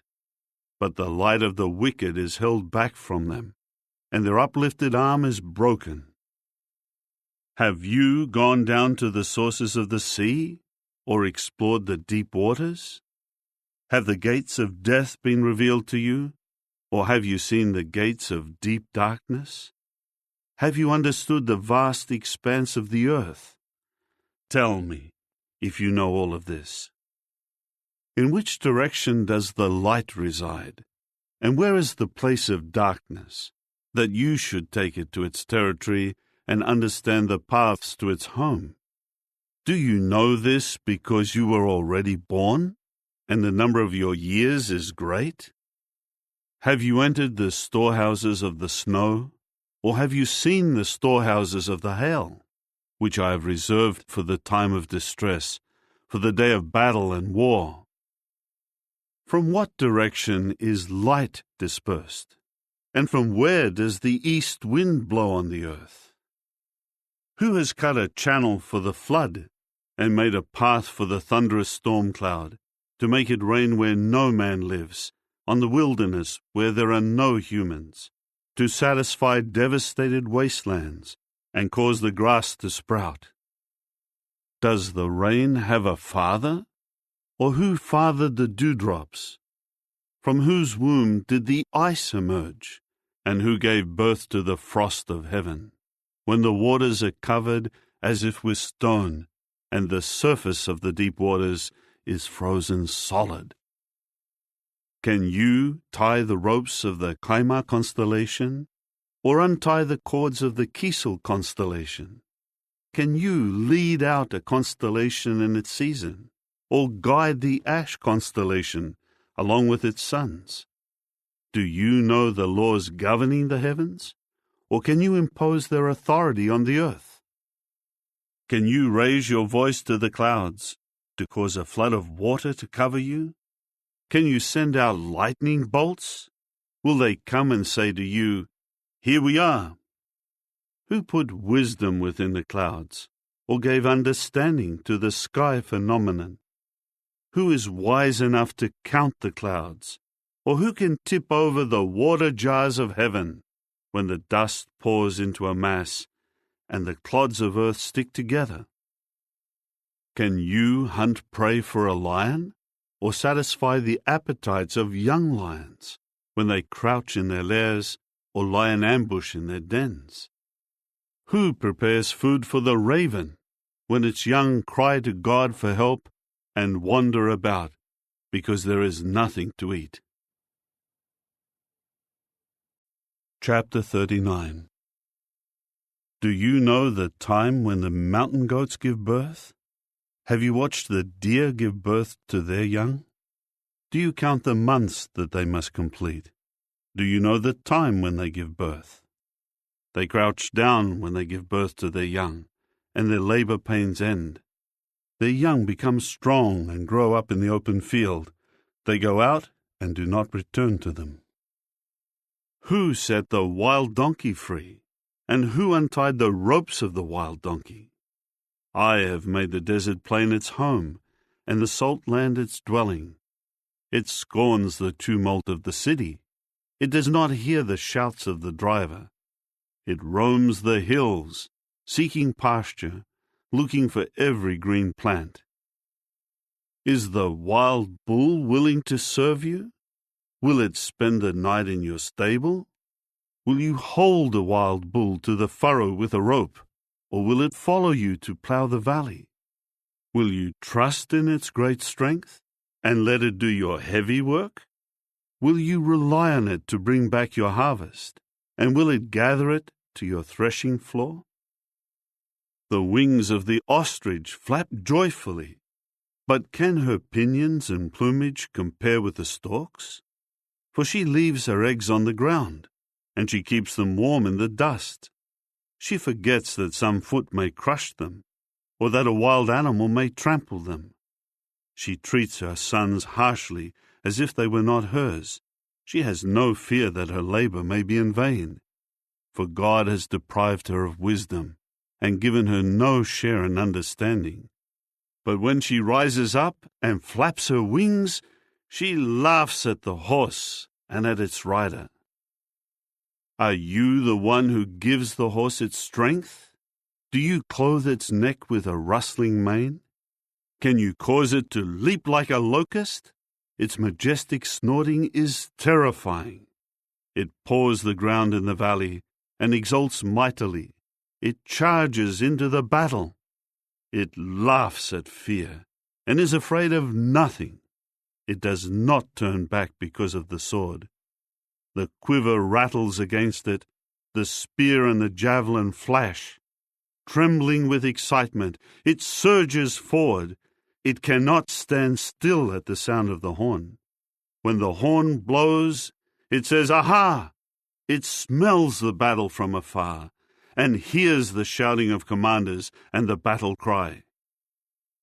Is it by your understanding that the falcon soars, spreading its wings to the south? Or is it at your order that an eagle flies upward and builds its nest high up, spending the night on a cliff, dwelling in its stronghold on a rocky crag. From there it searches for food. Its eyes look far into the distance. Its young sip up blood, and wherever the slain are, there it is. Chapter 40. Jehovah continued to answer Job. Should a fault-finder contend with the Almighty? Let the one who wants to reprove God answer. Job said in answer to Jehovah, Look, I am unworthy. What can I reply to you? I put my hand over my mouth. I spoke once, but I will not answer again. Twice, but I will say no more. Then Jehovah answered Job out of the windstorm. Brace yourself, please, like a man. I will question you, and you inform me. Will you call into question my justice?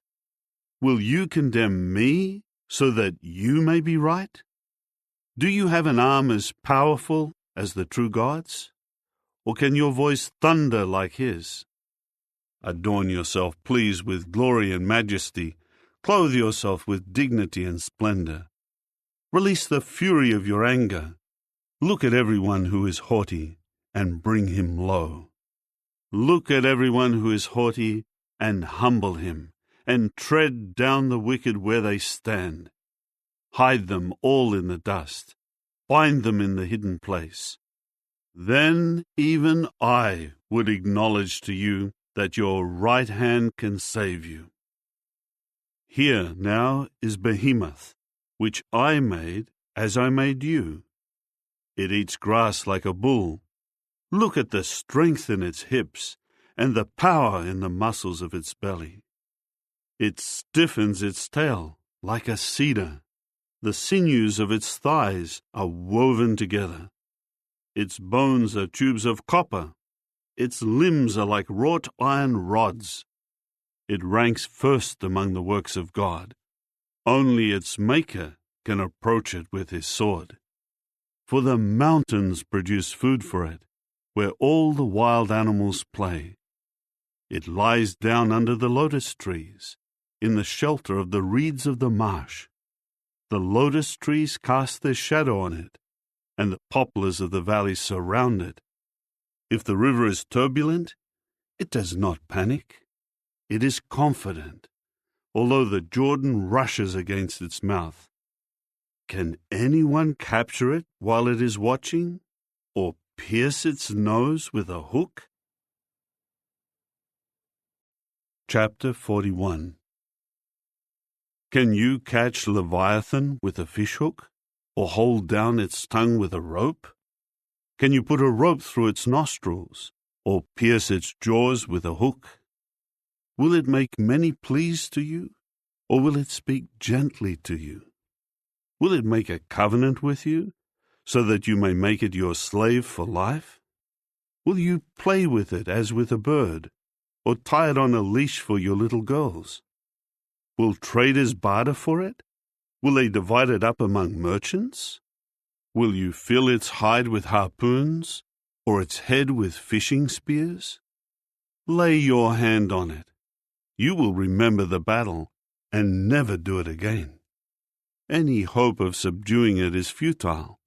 The mere sight of it would overwhelm you. No one dares to stir it up. So who is it who can stand up to me? Who has given me anything first, that I should repay him? Whatever is under the heavens is mine. I will not be silent about its limbs, about its mightiness and its well-formed body. Who has removed its outer covering? Who will enter its open jaws? Who can pry open the doors of its mouth? Its teeth all around are fearsome. Its back has rows of scales tightly sealed together. Each one fits so closely to the other that no air can come between them. They are stuck to one another. They cling together and cannot be separated. Its snorting flashes out light, and its eyes are like the rays of dawn. Flashes of lightning go out of its mouth. Fiery sparks escape. Smoke pours out of its nostrils, like a furnace fueled with rushes. Its breath sets coals ablaze, and a flame shoots from its mouth. There is great strength in its neck, and dismay runs before it. The folds of its flesh are tightly joined together. They are firm, as though cast upon it, and immovable. Its heart is hard as stone, yes, hard as a lower millstone. When it rises up, even the mighty are frightened. Its thrashing causes bewilderment. No sword that reaches it will prevail, nor will spear, dart, or arrowhead. It regards iron as straw, copper as rotten wood. An arrow does not make it flee. Sling stones turn into stubble against it. It regards a club as stubble, and it laughs at the rattling of a javelin. Underneath, it is like sharp fragments of pottery. It spreads itself in the mud like a threshing sledge. It makes the deep boil just like a pot. It stirs up the sea like an ointment pot. It leaves a glistening wake in its path. One would think that the deep had white hair. There is nothing like it on the earth, a creature made to have no fear. It glares at everything that is haughty. It is king over all the majestic wild beasts. Chapter 42. Then Job said in reply to Jehovah, Now I know that you are able to do all things, and that nothing you have in mind to do is impossible for you. You said, Who is this who is obscuring my counsel without knowledge? Therefore I spoke, but without understanding, about things too wonderful for me, which I do not know. You said, Please listen, and I will speak. I will question you, and you inform me. My ears have heard about you, but now I do see you with my eyes. That is why I take back what I said, and I repent in dust and ashes. After Jehovah had spoken these words to Job, Jehovah said to Eliphaz the Temanite, My anger burns against you and your two companions, for you have not spoken the truth about me, as my servant Job has. Now take 7 bulls and 7 rams, and go to my servant Job, and offer up a burnt sacrifice for yourselves. And my servant Job will pray for you. I will surely accept his request not to deal with you according to your foolishness, for you have not spoken the truth about me, as my servant Job has. So Eliphaz the Temanite, Bildad the Shuhite, and Zophar the Naamathite went and did what Jehovah had told them to do. And Jehovah accepted Job's prayer. After Job had prayed for his companions, Jehovah removed Job's tribulation and restored his prosperity. Jehovah gave him double what he had before. All his brothers and sisters and all his former friends came to him and ate a meal with him in his house. They sympathized with him and comforted him over all the calamity that Jehovah had allowed to come upon him. Each of them gave him a piece of money and a gold ring. So Jehovah blessed the last part of Job's life more than the beginning. And Job came to have 14,000 sheep, 6,000 camels, 1,000 pairs of cattle, and 1,000 female donkeys. He also came to have 7 more sons and 3 more daughters. He named the first daughter Jemimah, the second Keziah, and the third Karen-Happuch. No women in all the land were as beautiful as Job's daughters, and their father gave them an inheritance along with their brothers. After this, Job lived for 140 years, and he saw his children and his grandchildren 4 generations. Finally, Job died after a long and satisfying life.